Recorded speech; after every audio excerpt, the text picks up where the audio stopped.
the author and the person to whom it is addressed. 5, discloses the origin or source of the document. 6, bears certification where a document other than the original is being tabled. 7, if electronic, whether it has been obtained from a source that does not permit alteration of contents, it is a matter dealing with the rule of admission of electronic evidence. 8, whether it is related to a claim made before the House or a committee of its content, whether it has a nexus with a claim. And finally, number 9, whether it is stamped and clearly indicates the person signing off the stamp. Honourable members, what I've just highlighted is what I would call the basic rules of determining the admissibility and or authenticity or otherwise of a document tabled in the House. Any document tabled by a member in this House as evidence for substantiation of any allegations made by the member under Standing Order number 91 must hence pass the threshold set by the 9 rules on admissibility. Honourable members, now moving to the issue of Honourable Fatuma Gedi, you will recall that on the material date, that is the 14th of April 2022, the Honourable Member did table several documents, and in particular, attempted to make fresh and further claims and then sought to substantiate them, instead of simply tabling the documents as required. Ordinarily, the standing orders require a member providing evidence in substantiation to a matter claimed in the House to do so within the next sitting day. Given the seriousness of the claims that the member for Wajir County had made on the 12th of April 2022, the Speaker was sufficiently magnanimous, having granted her 2 days to comply with the standing orders.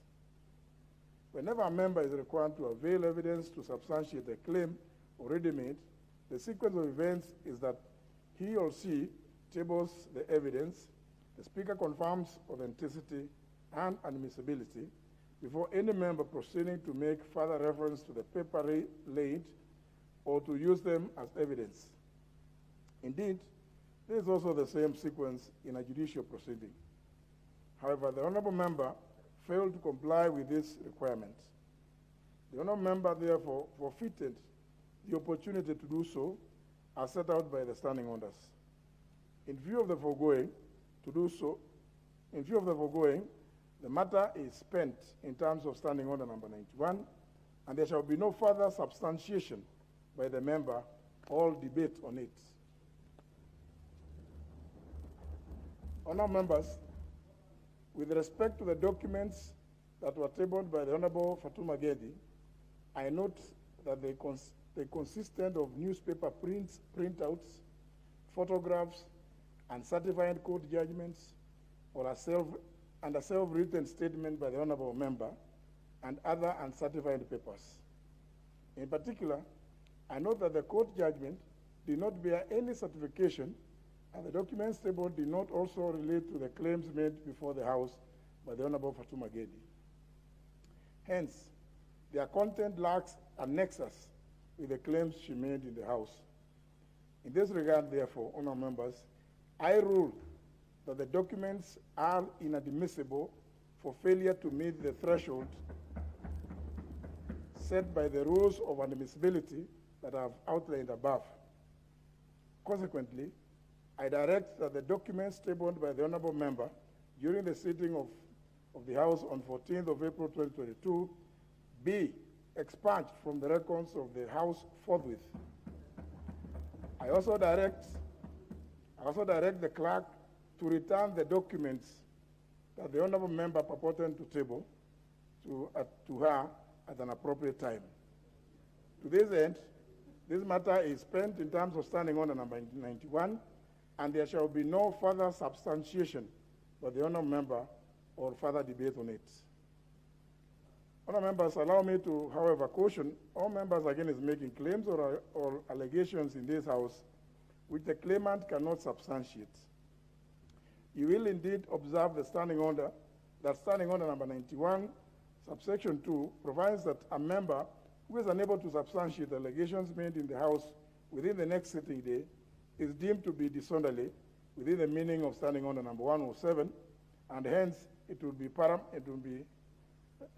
paramount for a member to be responsible for the accuracy of their statements and any facts which a member alleges or makes and claims to be true.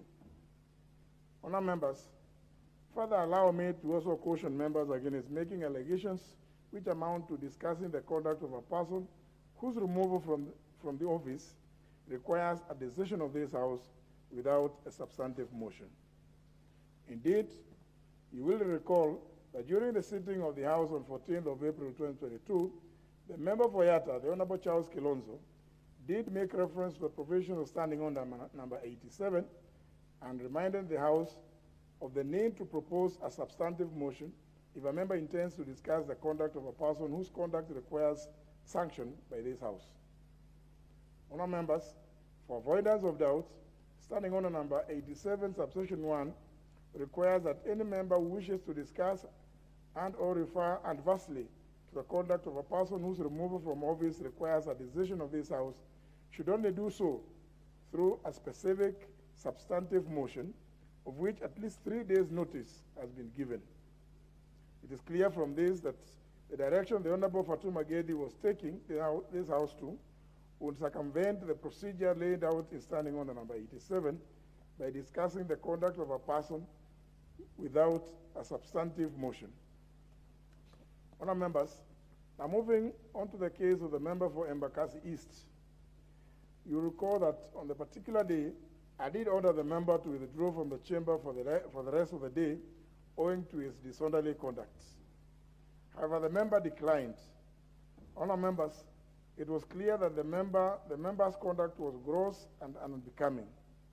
As you are aware, Standing Order number 111 provides as follows, and I quote, "If any member shall refuse to withdraw when required to do so, by or under these standing orders, the Speaker or the Chairperson of the committee, as the case may be, having called the attention of the House or committee to the fact that recourse to force is necessary in order to compel such member to withdraw, shall order such member to be removed, and such member shall thereupon, without question put, be suspended from the service of the House for a minimum period of 21 days and a maximum period of 90 days, and shall during such suspension forfeit the right of access to the precincts of Parliament, and the Sergeant-at-Arms shall take necessary action to enforce the order." Close the quote. Honour members, despite calls from some of you for me to enforce this particular provision, I restrained myself from invoking Standing Order 111 on that day, and I intend, for purpose of good order, to restrain myself from invoking it even today. However, honour members, it has not escaped the attention of this House that the member for Embakasi East indeed declined to leave the chamber when he was ordered to do so by the Speaker. Due to the gross disorder that arose in this House thereafter, I deferred my ruling on the member's conduct to today. In this regard, honour members, I hereby order that the member for Embakasi East, the Honourable Babu Owino Ongili, to withdraw from the chamber and from the precincts of the National Assembly for a period of 5 days inclusive of today on account of gross disorderly conduct pursuant to Standing Order 107A of our standing orders. Honour members, the Sergeant-at-Arms is to enforce this order immediately, and if the member is not presently in the chamber, the member shall not be allowed access to the precincts of Parliament or attendance to any committee meetings or parliamentary functions during the 5 days of the suspension. Any committee meeting attended by the member during the 5 days shall be invalid, since the member is now deemed to be a stranger. Further, the member shall not attend committee meetings as a member of the public.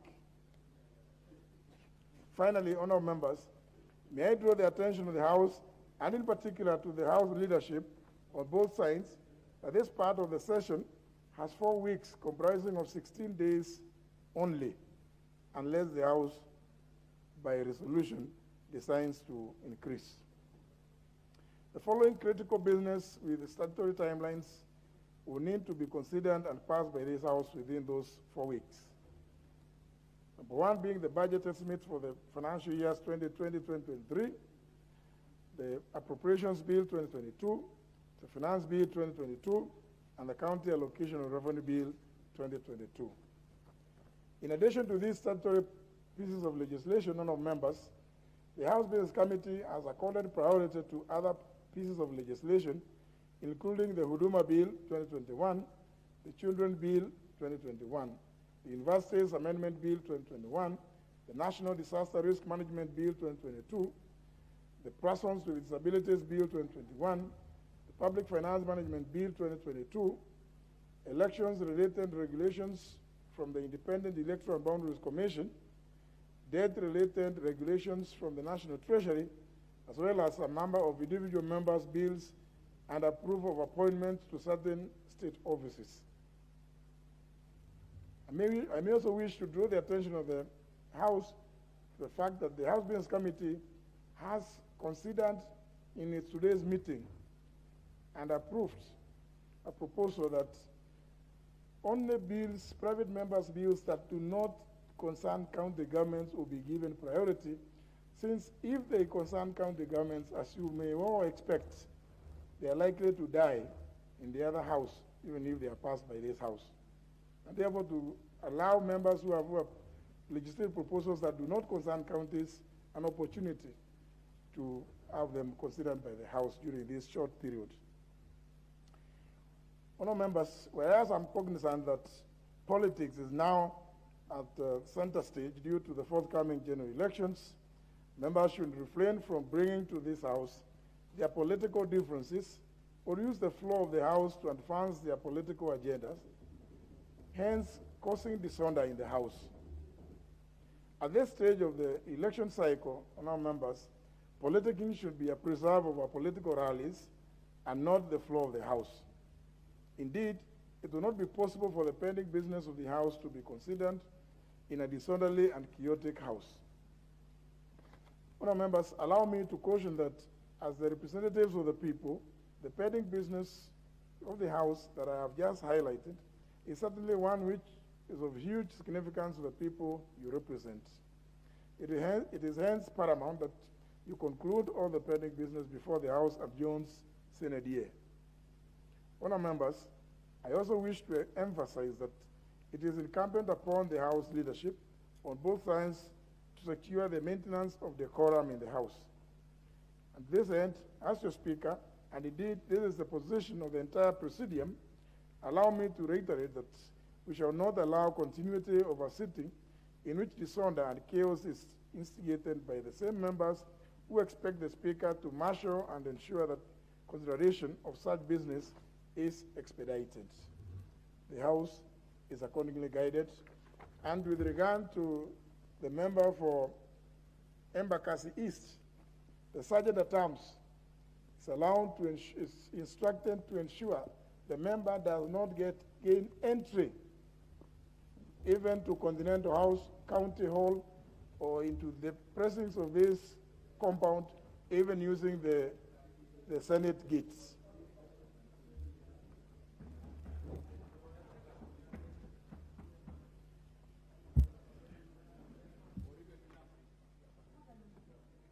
Yes? On the number? Yeah, proceed. No, honourable members, you know, there's no comment on no, not on that, not on that. Not on that. It never, you know, I thought you were doing your second term, Honourable Wadai.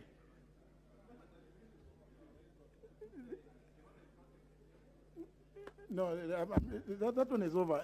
I can give you the communication to read. Yes. Yes, let's move to the next order. Order number 3, messages. Order members.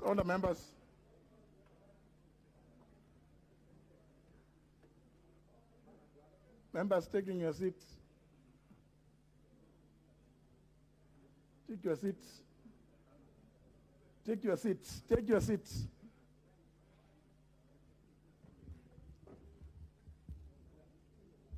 Honourable members, Pursuant to the provision standing under number 42, subsection 2, I wish to report to the House that on Wednesday, 4th May 2022, I received a message from His Excellency the President conveying his nomination of 22 persons for appointment as ambassadors, high commissioners, and permanent representatives. Honourable members, the message conveyed in part that having exercised his powers under the provisions of Article 132, Clause 2, Paragraph E of the Constitution, in seeking the National Assembly's approval of the following persons for appointment to the offices of ambassadors, high commissioners, and permanent representatives to the stations specified hereunder. 1, Mr. Clement Nzomo Kiteme. These are ambassadors. Station Angola. Ms. Mary Mugwanja, Austria. Professor Bitange Demo, Belgium. 4, Mudhoni Geshohi, China. 5, Ambassador Gadvoga Chege, Cuba. 6, Dr. Caroline Wanjiru Karugu, Denmark. 7, Ambassador Salim Salim, Djibouti. 8, Major General A.G. Matiri, Egypt. 9, Ambassador Galma Boru, Indonesia. 10, Mr. Paul Dongo, Mozambique. High Commissioners, number 11, Mr. Michael Sialai, Namibia. 12, Major General Andrew Ikenye, Nigeria. 13, Ms. Margaret Shava, Netherlands. 14, Ms. Amina Abdallah, Sultanate of Oman. 15, Ambassador Nyambura Kamau, Pakistan. 16, Mr. Boniface N. Mwilu, Qatar. 17, Ambassador Michael Oyugi, Spain.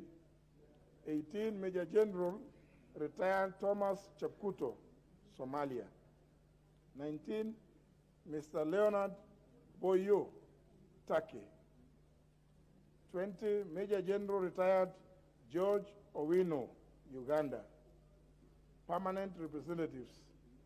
Number 21, Professor Richard Bosire, Ambassador stroke permanent representative to the United Nations Educational, Scientific, and Cultural Organization, in brackets UNESCO.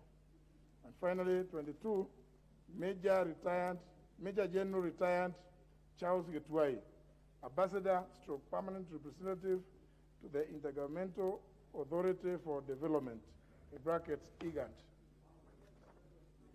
Honourable members, you will also recall that on 2nd of February 2022, the House resolved that upon receipt of any name or names of a person or persons nominated for appointment to a state or public office from the President or any other office in the National Executive, the Speaker shall forthwith refer such message to the relevant committee for consideration without having to recall the House. In this regard, honourable members, during the recess period, I did notify all members of receipt of the names and refer the same to the Departmental Committee on Defense and Foreign Relations in accordance with the provisions standing under 45, subsection 1, written to Committee of Messages to committees. The committee is required to commence necessary vetting processes as contemplated under the Public Appointments Parliamentary Approval Act and standing under number 45, and thereafter table its report for consideration by the House within the statutory timelines. I thank you, honourable members.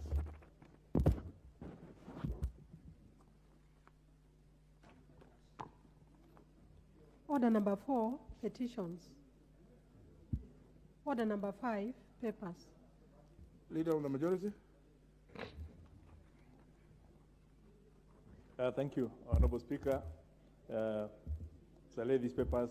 Allow me also to